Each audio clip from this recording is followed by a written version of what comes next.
You're listening to the Life in General podcast with Tom and Jaye. An hour of informative commentary on today's headlines, current events, and what's going on around the world and around the corner. And now, here are your hosts, Tom and Jaye Darden.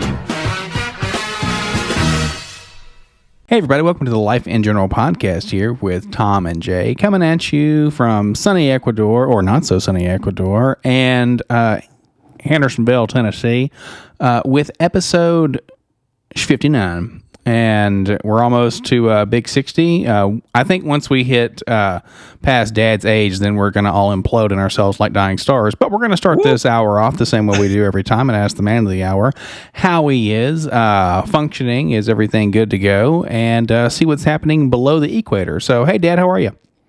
I'm doing very well. Life's good. It's as we've talked about, it's wintertime down here, so it stays about between 70 and 75 every day.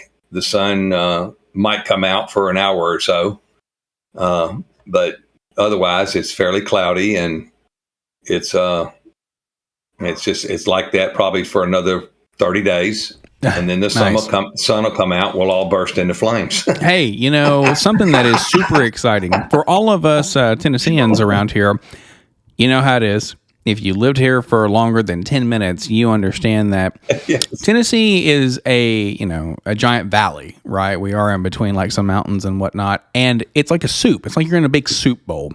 So whenever the temperature gets above 80 degrees, you begin to swim in said soup. And it's alphabet soup, and the alphabet says "we be fucked" on it, right? So it's hot. Oh my goodness, yeah! It just says "you will all die," right? Like as we're swimming around, it is absolutely ridiculous. We have heat wave advisories, of course. You know, you think about places like Phoenix and places in Texas and stuff like that, and Arizona, where their heat waves are like $110, $120. Ours are, it's going to be over 95 every day. So be mindful of what you're doing. And yeah, it's just hydrate, right? Hydrate, Fandy. Remember all you Fandies out there. Hydrate. Keep a water around, but not too much, right? Moderation is the key. But yeah, so we've got, another 40 days maybe of that shenanigans. Of course, it's not getting into the hundreds too much, but yeah, all this week it's 95 and above. And one thing that makes for really fun is when you just wake up sweating, right? And you're like, well, nothing fun happened in the evening. I'm just hot. Like, and you wake up and you're just in a big puddle. Nobody made you sweat? No. Not today, mon frere, or any time in the near future. That's for damn sure. But we wanted to talk today about a few topics. Speaking of things rising, we actually might have some things coming down the proverbial pipeline there. I'm so sorry for that terrible segue. Of the Biden administration taking down or removing, or at least removing some of the Section 301 tariffs. Everyone put on your, broker caps here for a moment and bear with me while I kind of go through and explain that sort of a thing.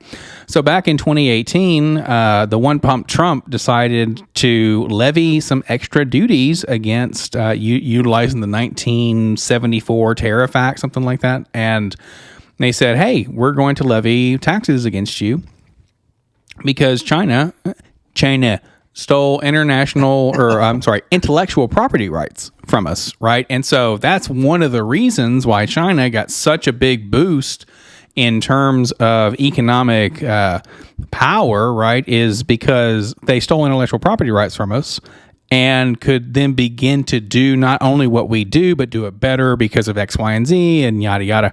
Because a lot of the things you got to understand, like if it's a technology, and if it's not sold, it should not go anywhere else, right? Quote unquote, unless people are sneaking information. I mean, look at WW2 with Nazis defecting to, or the U.S. collecting the minds of, wild ass engineers who were working on V2 rockets and et cetera, et cetera. So to that end, Trump levied some taxes against them back in July 2018, I believe, and they've been in effect ever since. And it's now will be roughly, it'll be the 4-year anniversary of once he finally did that. And of course, they came in waves. It had list 1, 2, 3, 4A. And then they had 4B, which never actually came to fruition. They did lower 4A from 15% to 7.5, which is super exciting, I know. But that was a gigantic list, and it's 25% on everything else. So for those of you who don't know, if you ever pick up something and it says China or India or Japan or whatever, that's been imported. Okay, so those goods are brought in and manufactured over across the ocean, or wherever, if they got here via air, rail, whatever, sea, etc. They're imported. When you import things, you have to pay duties and fees: harbor maintenance fee, merchandise processing fee, and your standard duties for the goods. An example, shit that is expensive to import are base products in which we will utilize here in the U.S. to manufacture other goods: aluminum, steel, ceramics, things of that sort. Well, back to China. These Section 301 tariffs were levied against China at like 25% in some cases for certain goods. And you got to think, if it is, as an example, let's say you want to import steel from China, and they don't like that, right? We want our steel to be made here in America, right? America, baby. In like Pittsburgh plants or other plants, across the U.S. that have surely shut down because they can't fight with the union and the wages versus, hey, we're going to pay, this person $1 a day or, $1 an hour or whatever. Price comparison, right? So if you're importing steel, the import of the duty against steel itself is not too terrible. It's like, anywhere between 5 and 10%. But the China tariff is 25%. And then the steel tariff, double whammy here, is 25%. So that means if you're importing steel from China, damn. And here's the problem. That cost is oftentimes shifted to the customer, right? And there are various ways to get around this sort of a thing, where you could have exclusions, or you could have what's called quotas, which allow for some of these duties and fees to not be levied. But for China specifically, no, you're fucked. Sorry. And so to that end, what the Biden administration is looking at doing to kind of, combat inflation and make it to try to ease some of the burdens on some of these things that are being imported, he's going to try to roll back those Section 301 tariffs. Now, I don't think it'll be all of them, but from what I've read so far, even if they roll them back, it's not going to help anything. Now, of course, that's coming from people who are possibly cynical, possibly against the Biden administration. It's just one of those things where no matter who you talk to, no idea is good. And then some people you talk to, it's like, it'll be amazing, like it'll be fantastic and whatnot. Because let's say you took away the 50%, cost of steel, or let's say the 35% cost of aluminum to be imported from China. Well, okay, that's going to reduce the price, but that's business to business. So then the cost will be somewhat mitigated, flowing down to the customers and whatnot. But a lot of that stuff is going to be on like manufacturing products. It's not going to be on like just regular consumer goods. Now, that's not to say that there won't be goods out there that will have those things, rolled back. But it's probably not going to have as big an impact as we want. But it would be amazing if they just took all those tariffs away. From my perspective, now understand this: I'm in the business. A lot of people will be like, "Boo China" or whatever. But to that end, I'm thinking to myself, no, it's so much easier to interact with customs and all this when you don't have to worry about those taxes that they're going to levy. Because then what happens is, if they levy those taxes and then later they say, oh, well, you know what? We're going to actually take those away. And it's retroactive. Well, then the world explodes, right? Because then you can say, wait a minute, it's retroactive like up to 6 months, as an example. They did this for the it was 9903, 88, 67, which allowed for certain products and certain COVID products to have their exclusion extended and then retroactive. And that means, granted, more money for us because we have to do post-summary correction projects, but it also means that you have to go back through the system and then, tell customs, hey, these products are this, and you got to start fighting with them and starting to make arguments, et cetera, and it's quite tedious. Like, it's not, to me, it's not worth it. Like, spin the widgets and make the money. Like, you don't have to do all the special project shit. Just find other ways to levy funds and to put pressure onto other countries if that's what you're wanting to do. But don't fucking do that sort of shit where make it easier over here to make things, right? Or make it easier process overall, and then figure out, okay, how and why is it easier / cheaper to make things across the waters versus it to be over here? So, see, what I read is that even if he rolls the tariffs back, it's not going to reach the consumer. It's not going to impact the consumer. It's not going to change inflation. That was what I read under the 301. Was that it just it's not going to. So, like we talked about, it's not going to make a difference. Like we talked about. Remember last time? Here goes the cost of things being purchased and produced. Okay, well, and then of course here's what it costs to make. Well, if the cost goes down for something to be produced, you're already paying for this price to buy the good. Right. So they're not in any world ever going to be like, well, yeah, I guess I'll bring that cost down, unless something drastic happens, right? Like you just stop buying that product or whatever. Right. I saw where a couple of gas stations, peaking of cost, had dropped their price to $2.38 a gallon. I bet they were out of gas very quickly. For the 4th and 5th. Yeah, for those 2 days, it was going to be like that. So I don't Good old America, maybe. Yeah, I don't remember where they were, but, for the small business owner, a guy explained it really well. He said, if the tanker pulls in to deliver the gas and it's 20 cents more today than it was the last time he made a delivery, do you, A, raise the price, 20 more cents so you're still able to make a profit and pay your mortgage on the business and the mortgage at home and the light bill and all that? Or do you, B, keep the price the same? Or C, do you lower the price? Or, he's like, well, from my understanding, from my very ignorant understanding, hey, let us know down below in the comments if I'm blowing smoke out my ass. The gas stations are not in it for the gas, right? Like, that's not where they're making money. They're making money when you go in there, not by the big gulp. No. Not by the big gulp that's like 40 cents, because that's not a profit margin. You're going and buying the beer, or you're buying the cigarettes, or you're buying the chips and all these things where, you go into a grocery store and, as in this example, chips are like $3 or $3.50. You go into a gas station, $5.50. Fuck, right? You're buying all these weird ass products, like another example too being like 5 Hour Energy or enhancement pills or whatever you're buying, right? Like that's what you're getting there. You're getting little knickknacks that are obscenely expensive based on the convenience. I actually was driving into work one day and had to stop and just wanted to get some, Advil or Excedrin or whatever. Excedrin's my pill of choice. Excedrin, people. No, I'm just kidding. Yeah. So I was going and getting some form of pain reliever, right? Like some headache medicine or whatever. And I go into the gas station, and the person there literally stopped me and said, whoop.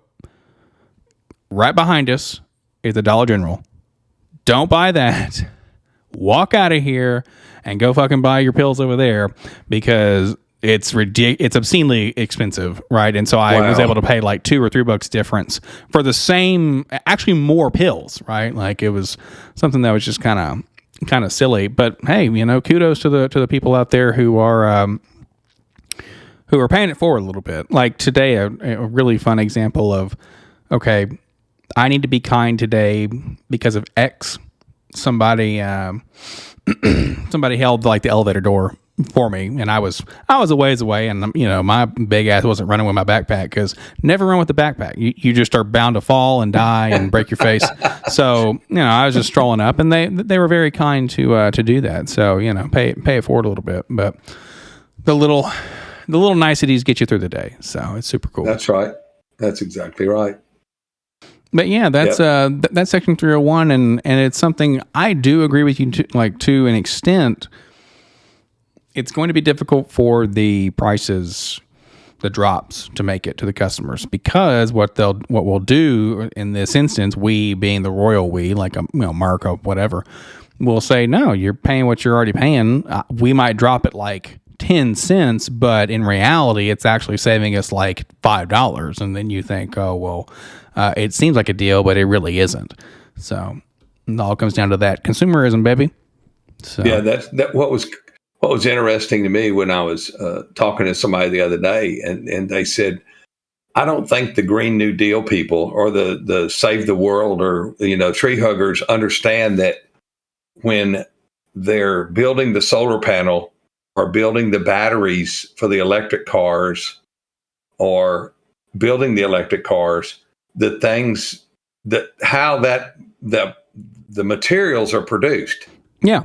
You're using a diesel dump truck. You're using a diesel backhoe.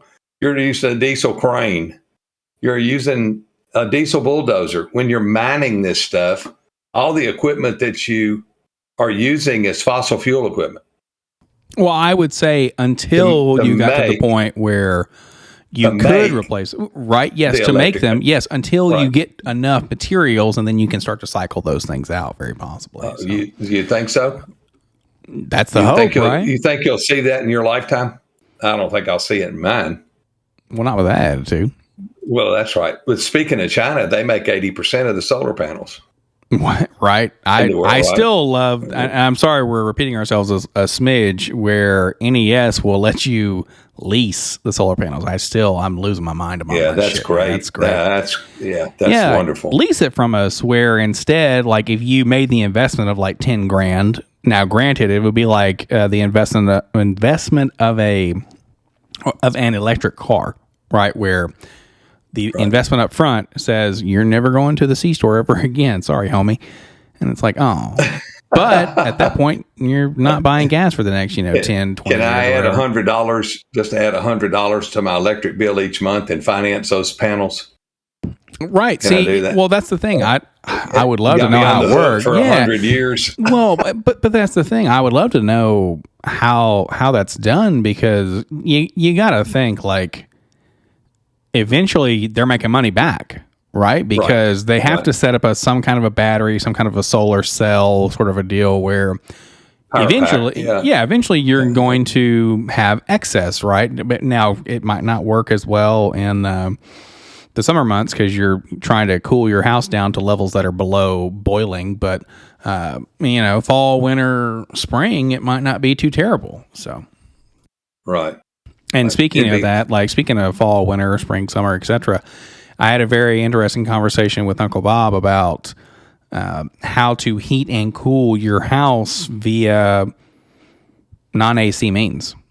Right, you're not heating and cooling based on the conventional means, and it was actually pretty interesting. However, the ways that they did this is something that you have to plan on as the house is being generated or produced. You can't just do it later with too great effect, from my understanding. It very well might be, but it's something where you need to figure this out now, then build your house, and then it all is gravy, right? Because once you get to a certain point below ground, speaking of just how to cool a house, once you get to a certain point below ground, it's always 60 degrees, right? It's always an insane temperature just when you get just enough underground. And so you have tubes running down through there that push air through, right? And so you're always pushing in, 60 something degree air, and then it always just feels comfortable. So, things like that. Sense. But yeah, it's kind of wild. So that makes sense. Yeah. 301. Yeah. Yeah, it's cool, just for the fact that even if they put things in place that seem helpful, is the average person going to be affected by it? I don't think so. Down here, they won't let you bring or import anything that's over 5 years old, vehicle wise. Yeah, vehicle wise. So they want you to buy here.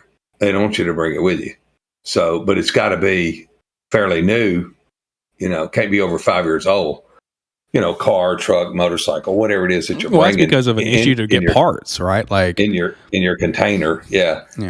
But the thing is you'll pay $30,000 for a Blazer up there that's 5 years old, and down here you'll pay $50,000 for a Blazer that's 5 years old. So, yeah, the resale of these vehicles down here is just it's man. If you saw some of the stuff I saw, that I looked at a 65 Ford F100 that had a small block V8, standard shift, regular cab, regular bed, and they wanted $6,000 for it down here. And it was a 65 model. I mean, and they're not doing that because it's antique. They're doing that because it holds its value. Well, people down there are pragmatic, right? They know everything has value. It doesn't become arbitrary. Right. And you're kind of finding that in a little bit up here with how well used cars are reselling, right? Like my buddy just got a 2023 Hyundai Elantra. Sweet ass car. I just rode in it for the first time today. Shout out to my boy for taking us all to lunch. And it's a fucking nice car, man. I mean, it's still got that new car smell, got the hand that comes out and does the thing. Like it's awesome because everything is touch screen and he can control it from his phone. They have an app on the phone that says, remote start or, turn lights on or whatever. It's awesome. So super cool to get to ride in that. But he got it. Oh, yeah. Wow. But he got it. Excuse me, because one of the things is, the housing market's not going to collapse in the near future. And then also his other car traded in so well. And it was like a 14-year-old Honda. Like a Honda Civic 2-door, like nothing special at all, but he got actually a decent amount for that vehicle, and he's ready to go, man. He wasn't skipping a beat. So that's good. That's good. Yeah, used cars last time I looked, they were up 30%. Yeah, it's insane. Well, and I told him, I said, he's going to start the new car apocalypse because the last time we all got new vehicles, I got my Charger, and then a buddy of ours got his Mazda like M4 or whatever, and then another buddy got a Prius, and then another guy got a Honda Accord, and it was like, okay, cool, start the fire. Well, now this guy's going to be the one who starts the trend, and we're all going to be getting new or used shit, but it's new to us, sort of a deal. And I'm telling you, man, give me access to that Tesla, dude. I'm all about it. Okay, the electric vehicle. Oh yeah, I would love a Tesla Model Y, just because it's got like that big old hatchback, and then it'd be just super comfy and. That'd be something you lay the seats down in and just take a nap, right? Like, just have everything be electric, and then be that person who puts like solar panels on the top, even though it has a panoramic roof. So they're like, don't you want to see outside? Like, no, I want free energy. Leave me alone. Do they have charging stations where you work? Not at my building. Have you seen any at your office? You haven't seen any? No, not at my office. You'd have to. Now, what you could possibly do is see if you could run like an extension cord downstairs, because they have the maintenance like room is downstairs where they have like the the mop wash bucket thing and like the bigger maintenance equipment, and then you could you could ask them. I don't think the guys would care too much, but. And besides, only working in the office 3 days a week, that electric bill wouldn't be too big a deal. Well, I was thinking of people that went in there that needed to charge Well, think about it like this. while they're working. Sure. And there very well would probably be some sort of thing you could do. But if it goes 300 miles, okay, let me repeat this, 300 miles on a charge. Okay, well, for me, that's 6 days, and that's going back and forth, back and forth 6 days doing nothing else. So you could make it like once a week if you're driving to and from work on a charge. Okay, well, that's $7 to charge up for one of the base level batteries, from my understanding. It probably has gone up a little bit. But $7 a week versus, okay, I can go 500 miles if I'm, driving like a really good boy, and getting, squeezing the most out of my range, out of my car for gas. But when gas is $75 a pop and you're filling up every other week, it's like, no, it's not even a thought, right? Because hell, even the Tesla could fucking drive my ass to work, and I just be. But you get to, that's 300 miles in the electric vehicle. If you don't have the air conditioner on, or you don't have the radio on, or the lights aren't on, or the wipers, that's got to draw on the battery. Oh, are you a very savvy person when it comes to electric vehicles and how their shit works? Well, okay. For instance, my electric vehicle is supposed to go 70 kilometers before it needs a charge. We live 10.5 kilometers outside of town.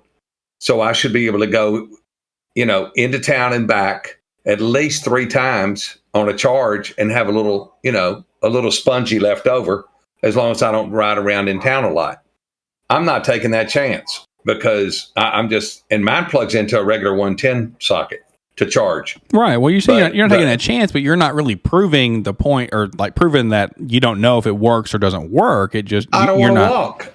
I don't want to walk 10 miles or 10 kilometers to the house, and I don't have somebody with a truck that I can throw this baby in the back of the truck and bring me home if I let my battery run out. Well, it's a scenario where, you don't know. I'm not taking that chance. Yeah, I'm not taking that chance. Okay, so luckily, you don't have to. It doesn't affect you. You're right. So whenever I come back from a trip, I put it on the charger.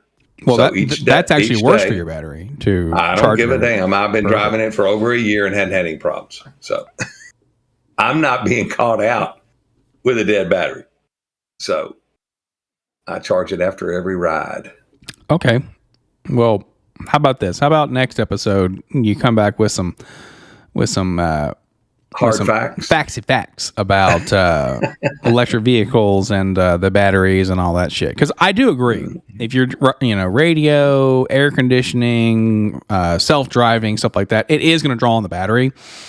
However, my assumption is that Tesla would be savvy enough to give you the average, because I'm lowballing, right? Like, it could probably go 350, but like I said, I'm lowballing it, and they have to take into consideration, you're not going to fucking ride without the radio on, or riding without the the AC, or ride without this. Like, they have to take that into consideration when they're doing their research, right? Like, they're not going to say, and it could be in the super fine small print, I'm going to go 200 miles on a charge if everything is functioning. But they're savvier than that. Like, they wouldn't offer that sort of. Like and comment and subscribe below, and tell us if we're smash the bell. Tell us if we're like I said, blowing smoke, or excuse me, are they more savvy than we're, half of this podcast is giving them credit for?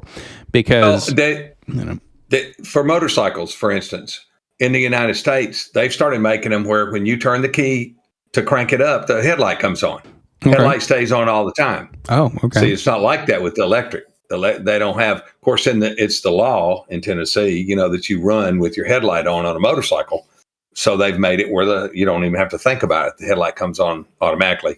But down here, you have to turn the headlight on your gas-powered motorcycle or your electric scooter. You have to turn the headlight on. The lights don't come on automatically, which I thought, well, that's pretty interesting. Down, the EV people don't want you to run the battery down because you're running the headlight. So, and I'm sure it would run it down sooner a headlight on. Well, okay, so it would, but you have to look at it in a perspective, or from a perspective of, okay, when it's going to run it down sooner, does that mean it's going to be a 1 year difference, or is it going to be like a 1 month difference? And then it's like, okay, well, it doesn't matter in the slightest, right? Because I'm sure that there's an alternator somewhere on that, like on a bike or even in a car, right, where it's powering things a little bit, not a lot, but a little bit, where it's going to try to mitigate that to a degree. But what's also interesting is when your battery gets low, it won't speed up. Your actual speed goes down, where your top end speed is extremely lower than it was when it was hot. The charge was hot. So, it's like, do you want to get run over, or do you want to stay with the flow of traffic? Because if you ride it around and let the battery get down, you're coming home and you're barely tooling along on the road and people are blowing by you. So there's a safety factor there also that that's what I watch for. Sometimes on Pat's bike, if I fail to charge it like every other day or something, hers will slow down coming back from town. And I'm like, well, are you coming? And she goes, it ain't going to go no faster because the battery's going down, because it's got a meter on it that shows. Right. I mean, it'll show you what's up. Yeah, for sure. Yeah. So it'll be interesting. Electric vehicles. I understand, wholeheartedly that it's going to take a lot of gas and a lot of diesel and a lot of manpower to make the Green New Deal be, or quote unquote, that sort of era happen. Right. And I don't think that when they say you're moving towards something, just in general, right, a lot of the times they're not thinking of the cost. They just are thinking of the new idea. Because a lot of the times, the people who are touting these things probably won't have to pay the cost. It'll be somebody else. The people in Washington aren't thinking at all. Right now, they're not thinking at all. I would disagree and say they are thinking, but it's on how to make more money and stay in office. It's not about what we would assume that we would want them to think about. Right? They're not thinking about the American people. That's for damn sure. Yeah, because they're destroying America. They are, and every day it goes by a little worse. Keep in mind that 100-year marathon that China's working on, because we're helping them along. We're just helping them along as they run their race, helping them be a world superpower. Yeah, I wonder how long it would, when are the numbers going to be right for some kind of thing to occur? Like, not necessarily an invasion like, Red Dawn or whatever, but how many people would you need to actively think you'd be successful in a takeover? They've only got 34, 35 more years. They've been working on this plan for like 65 years. It's been documented. So, yeah, they're working the plan. And you take these tariffs off, and it's just going to boost their economy when they can shove more stuff at you. Trump just wants everybody to pay their fair share. And I get that. I'm not a big fan of Trump, but, he just wanted everybody to quit screwing America. And so, he wanted everybody to pay their fair share. And everybody got their feathers ruffled, when he said, no, you're going to pay for a change. So, but Joe's not making anybody pay for anything. If he does, he's putting the money in his pocket. He should have been impeached already, and Hunter ought to be in prison. But there you go, down that road. So we'll see if anything ever happens at all, which I'm sure it won't. Well, I mean, and we have some definite things happening, coming down the pipeline, and we'll kind of see what's up. But vote them out. Well, November. And speaking of voting and political mess and all that, another topic that I wanted to touch on was called whataboutism. We've talked about this briefly before, but it is something where it pops up way too much to think, okay, two wrongs make a right. Okay?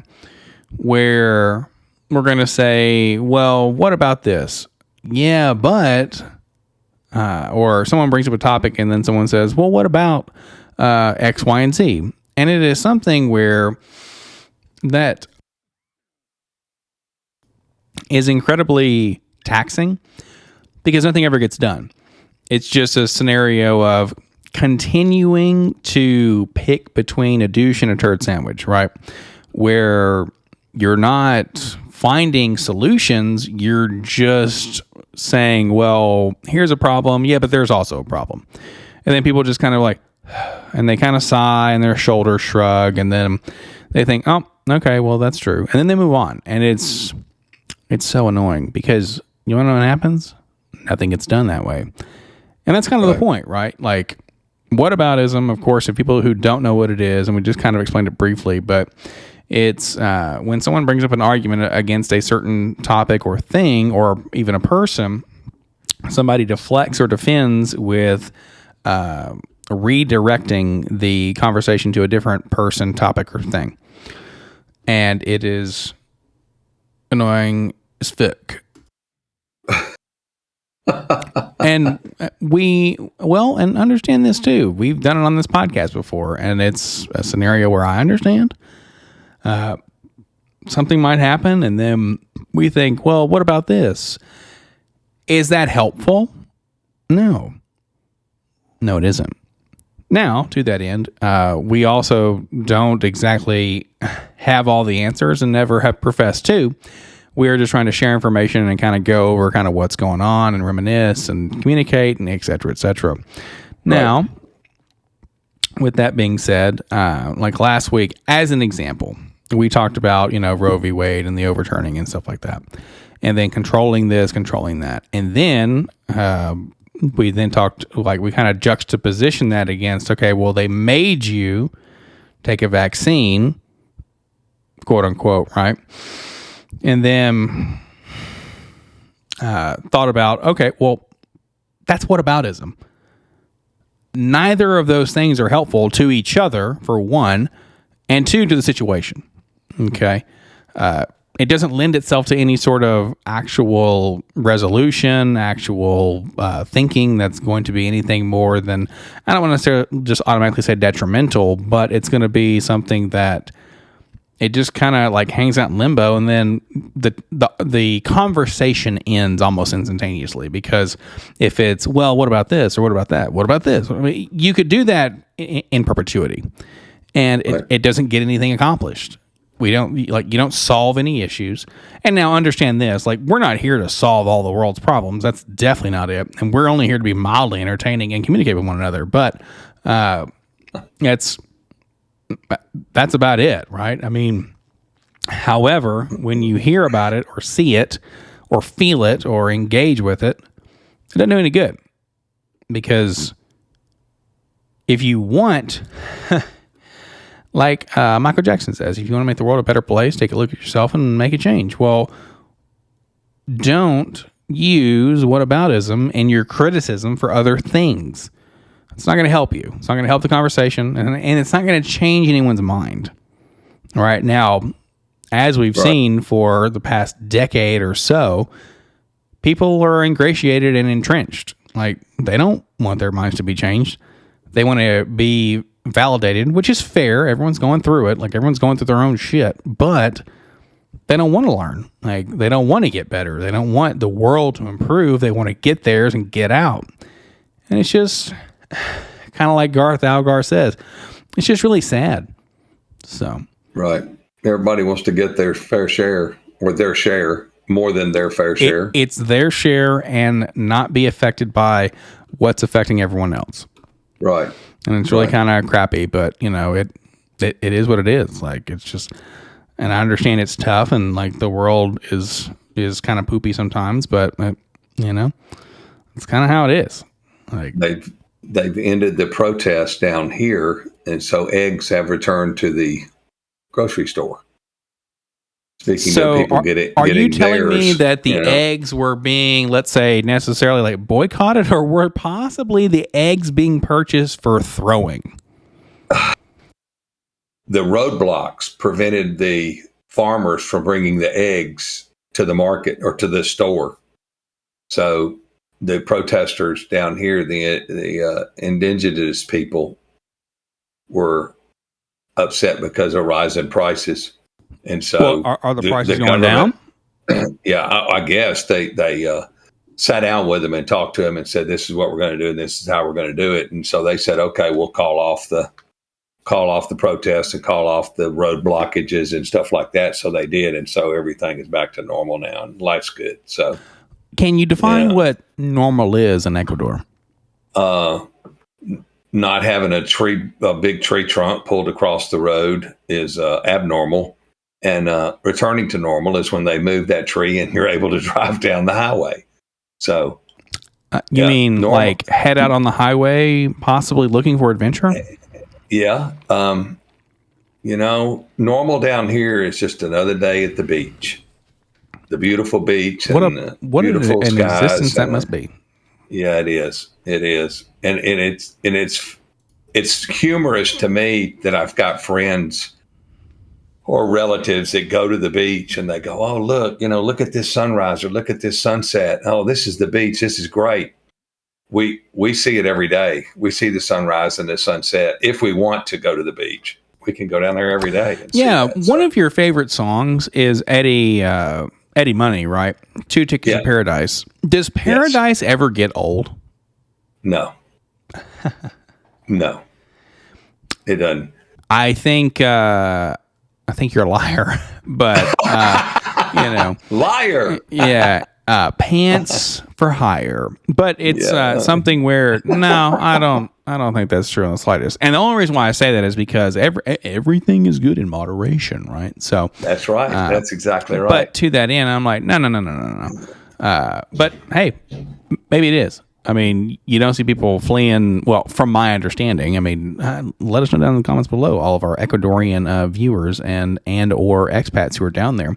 I don't see people trying to flee Ecuador, right? Like, right. It's something where they're coming here. They're coming here from Venezuela and Colombia and Peru. Those are bordering countries, and you see a lot of people coming.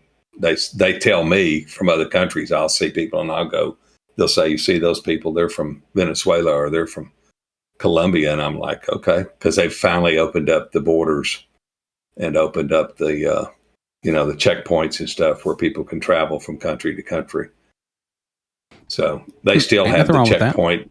They still have the checkpoints looking, for whatever they're looking for. I don't know. The National Police had a checkpoint yesterday when we were riding into town, but they don't pull us over because we are the same people they see every time on the electric bikes, and it doesn't make any noise. Normally they don't see us. They see us, but they don't hear us because they're looking down at their phone or they're talking to somebody, and then we go by and then they'll turn around and go, what just happened? Well, you didn't hear me when I was coming. You just saw me go by. Flash forward by like a year, and then I'm picturing you being the Ecuadorian Walter White, right, for Breaking Bad. So you're down there making meth or some crazy right next shit to like Colombia. That. Yeah, right next to Colombia. Speaking of narcotics, speaking of narcotics, did you see why where on the news feed they were trying to tie marijuana use into the mass shooters?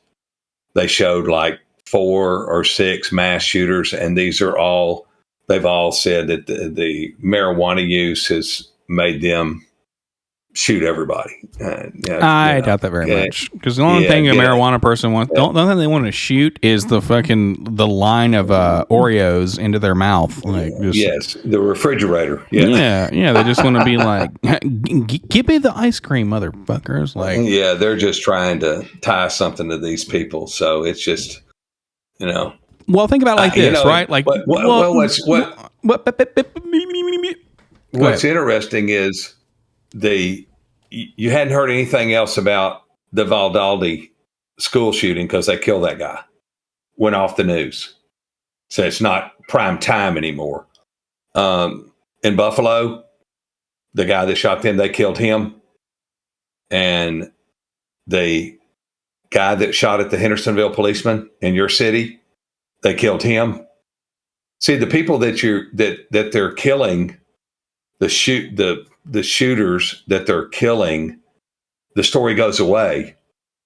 But the the shooters that they don't kill, they just keep talking and regurgitating the same shit every day, over and over and over.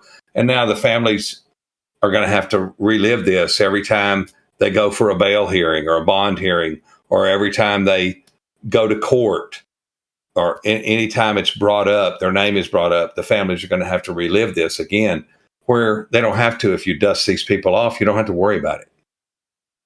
Just saying. I'm all about dusting off if you've indeed done the wrong thing. So there you go.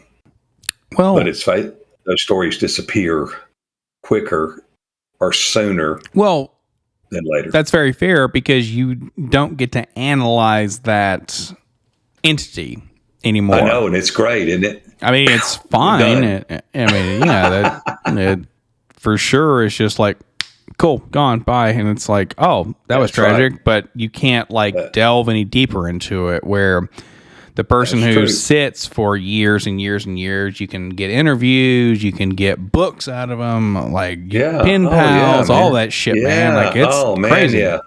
Yeah. Just do away with them. Just do away with them if you get a chance. There's always a chance to do away with them. It's just whether you can pull it off or not. So. The Life in General podcast is in no way condone taking the chance, doing something illegal to harbor vengeance and accept what in perpetuity. So no vigilante shooting of suspects that are involved with crimes or whatever. There you go. So speaking of suspect. I started something new, and I started teaching English. Speaking of suspect, what a fucking segue, man. Yeah. Speaking of suspects. Yeah, suspects indeed. Please tell us about your experience with Cambly, since you are now quite literally a Renaissance man, talking to people around the world. The podcast will probably be going worldwide. I am teaching English. I'm not really teaching English. I consider it. They consider you a tutor or a teacher, and it's more conversationalist than it is teaching. Now they have lessons. You're not tied to a lesson. If a person calls you and wants to do a lesson, then you can go over vocabulary, words, and pronunciation and sentences.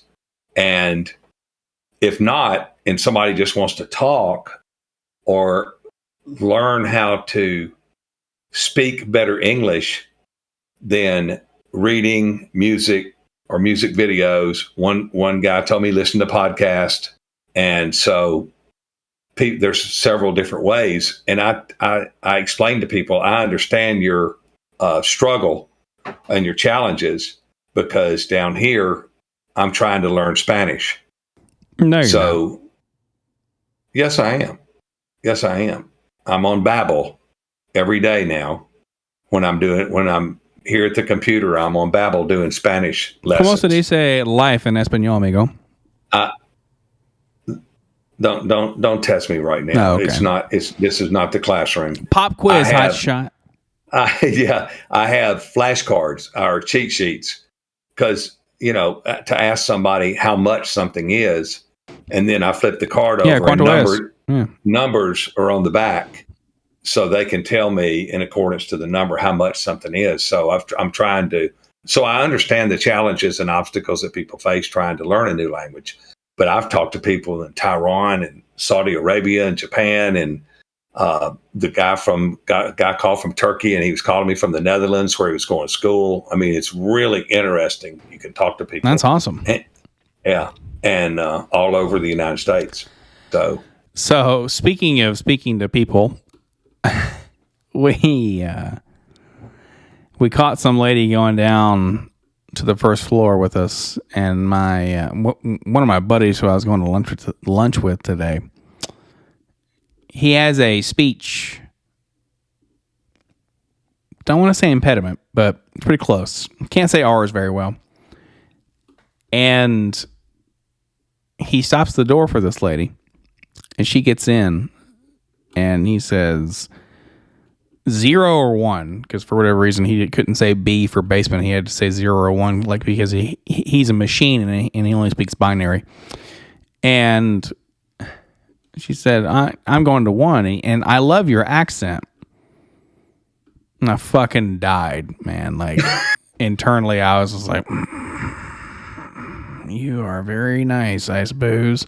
Because homeboy, he just can't say R's very well, and it was fantastic. It very much reminded me of the scenario when we were on the bus with the Canadians, and they asked me if I was going to sing them a country song.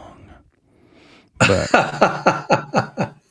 oh my gosh, that's scary, isn't it? Well, no, I mean I could sing with the best of them, but well, the second probably or third best, but yeah. You know. When they speak with you, do they think you do they comment on that, or do they think you have an accent, or do they not know any better? Is it complete ignorance, or are they just happy to be speaking with an English speaker? One of the reasons why I ask is because I think you and I enunciate very well, but we talk fast. Yes. Right? Yes. So we got to slow it down. I talk extremely, not Lieutenant Dan ice cream, not like that. I'm not Forrest Gumping it, but I do slow down a lot when I'm talking, and I try to pronounce the words, the better. And nobody has commented on my accent. They have asked me where I'm from, and it Ecuador? says in my profile, it says I'm from the United States. And I explained to them that I'm from the United States, but now I live in South America. And it's interesting, some people know where South America is. Some people have no clue. Some people know where Ecuador is. Some people don't even know what the equator is. It's really interesting to talk to people. A lot of people from Taiwan or Japan that are semiconductor engineers, chip engineers. Asking for a discount on them chips, man. We need them chips and semiconductors, dude. Well, and this guy, one of them's a computer programmer, and he writes programs. He writes programs for TikTok. And That's cool. And I was like, but he wants to go to a different company in a different country. So that's why he's trying to better his English. Gotcha. Yeah.